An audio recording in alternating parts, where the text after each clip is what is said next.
next guest, investigative journalist David Collier, this week revealed his exposé on the BBC's new documentary, Gaza, How to Survive a War Zone. The documentary followed the lives of a number of Gazan children, but as David revealed, the central character and narrator, 14-year-old Abdullah al-Yazuri, was in fact the son of Ayman al-Yazuri, the Deputy Minister of Agriculture in the Hamas-run government. The BBC did not disclose this to the viewers. The BBC subsequently apologised before it was then revealed that a further 2 of the children in the film were linked to Hamas, prompting the broadcaster to remove the documentary from the iPlayer.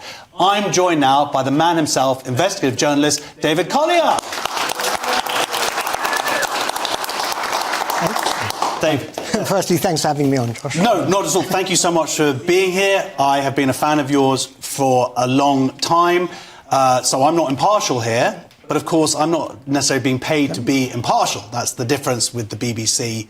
But this has been a big week in terms of exposing this documentary, right? Right. I mean, first of all, on the issue of impartial, if you're not impartial between a radical Islamic terrorist organisation and a liberal democracy, something's wrong with you.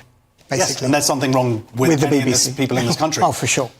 But so, tell us what happened. When did you know that there were these connections between the son and the Hamas leader? I mean, look, the documentary aired at 9 o'clock on Monday evening, so I knew there was a problem at about 8:59. Okay, I mean, it's a BBC documentary, so I know, there's going to be a problem with it. I started looking at the people who were involved, because it's the kind of thing I would do, to fact-check them.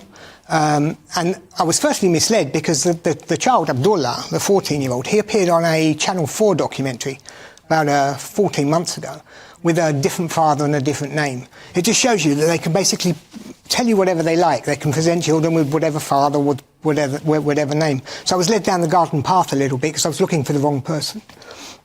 At about 1 o'clock in the morning, which about 3 hours after it finished, I began to tear the mask away, and I realised that, we were looking at the son of a Hamas minister. And it's important, it took me 3 hours, and it basically means the BBC did no due diligence here whatsoever. Yeah, I mean, because it should be explained to people that you said, in terms of the BBC making this documentary, you knew there would be an issue before, because the point is, in Gaza, the only way you're going to get a documentary made in Gaza is with the help of Hamas. Yeah, I mean, look, firstly, Hamas have full editorial control, right? You only have to ask yourself, over the last 16 months, how many Gazan journalists, and there are a lot of them standing there with cameras, have done an exclusive on the hostages, or shown us where the rockets are, or shown us where the tunnels are? Zero. None. We don't see anything that Hamas doesn't want us to see. So we know that when we're looking at something that's coming out of Gaza, we know that it's tainted, probably Hamas. The second thing is, and the reason I know, is because for the last 16 months we've been finding errors in BBC reporting consistently. And this raises an institutional problem, because they know that there's a problem with their reporting. And instead of, contacting the experts, because the people are finding these errors, they should be contacting us and saying, well, can you help us? Can you double-check? Can you fact-check? Can you verify? But instead, they double down. They go into a defensive mode, elitist, supremacist attitude as if they can't possibly get it wrong, which is basically how they've made such an absolutely catastrophic mistake with this one. Well, that's it. So you say that we should know that Hamas is going to be involved. Yes. How it would get through all the paperwork and, as you say, the due diligence at the BBC is so telling as to the failing of the BBC to acknowledge that Hamas basically run the show there. For sure. I mean, look, it's not like it was just the narrator, and he was the narrator, he was the star of their show, and he's the son of the Hamas minister. So it's a sickening position where, because it's funded by us, we are paying for the BBC to promote a radical Islamic terrorist organisation and pay or give gifts to members. I mean, they must have, there must have been something passing hands here. They were following him for weeks. The cameramen, at the very least, and possibly with the producer, somebody must have known who the father was, and yet it ends up at 9 o'clock on Monday evening being shown to the people of the UK. It's an absolute disgrace. Because you mentioned the cameraman as well. Didn't you find social media output from one of the cameramen? But this is the thing, you see. It's not like, you're looking for a needle in a haystack. So the narrator is the son of a Hamas minister, actual Hamas government official. There were two girls on there.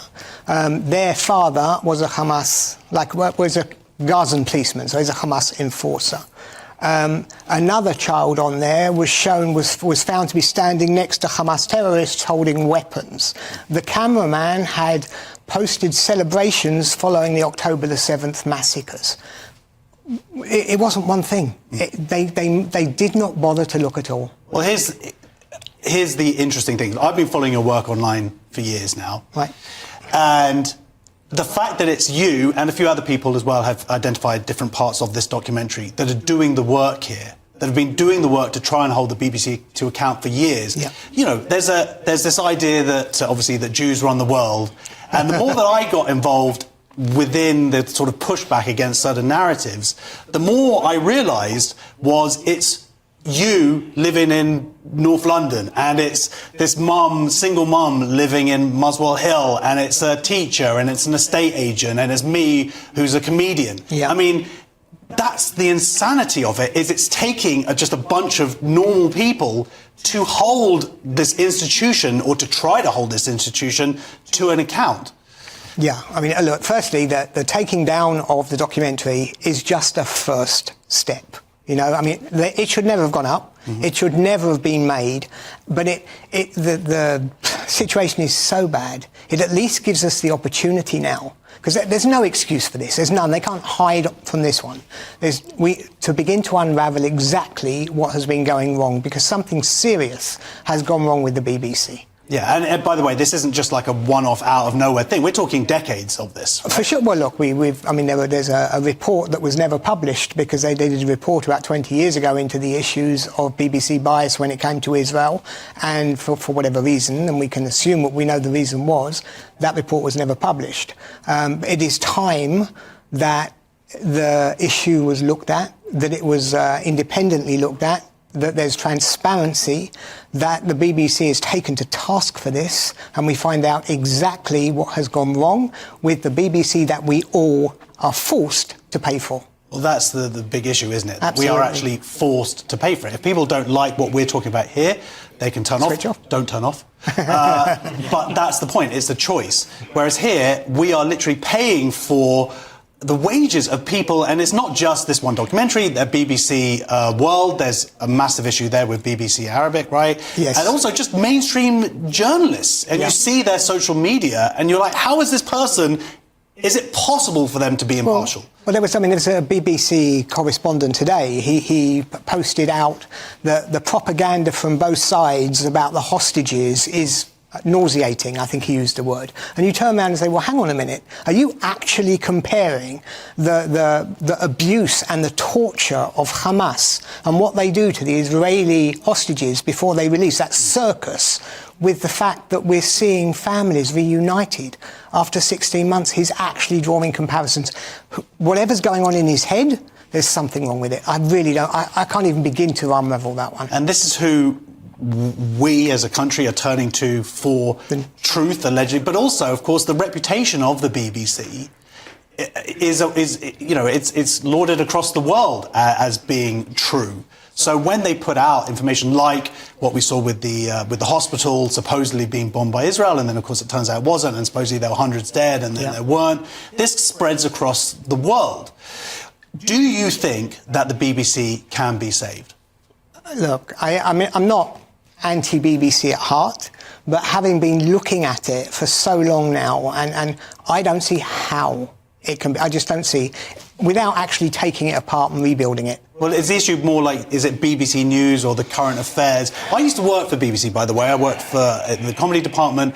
I loved it there. I'm very grateful for the opportunity. So I'm actually a fan of the BBC, and I believe in the highest ideals that it was set up for. But the problem is, of course, that they have failed with those ideas. Well, there's an attitude there that if it was more transparent or accountable, more ready to accept its mistakes, I don't think it would be as bad as it is. It's that attitude that has allowed this to develop. Well, this is it exactly. They mark their own homework when it comes to this. The report that they put out, or the statement that they put out after your findings, was, for me, and I think many people, as telling as the initial failure, right? Yes. Because it was just kind of like, well, we didn't know this thing, but we're still going to put it out anyway, but we're just going to put a little statement out on front. And it just showed that they totally failed to see, to acknowledge their For failure. sure. I mean, well, they started backtracking from the very beginning, didn't they? I mean, the first statement they put out was, we had full editorial control, and then it was somebody else's fault. And then, as you know, we found more stuff, and eventually they were forced to pull it down.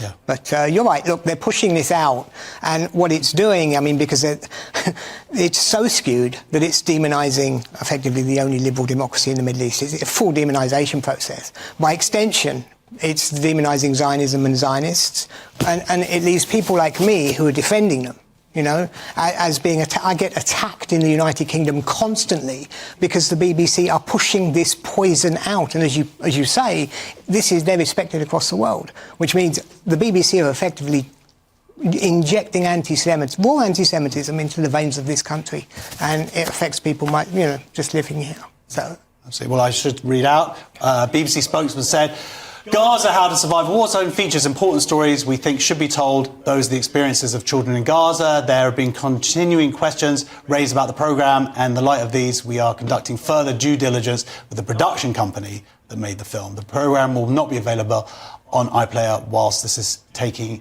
place. David, I want to say thank you so much for joining us, and thank you for the work you do. Again, you're just a guy in North London. Just one guy with a keyboard. It's insane. But anyway, thank you so much. No problem. Thank you.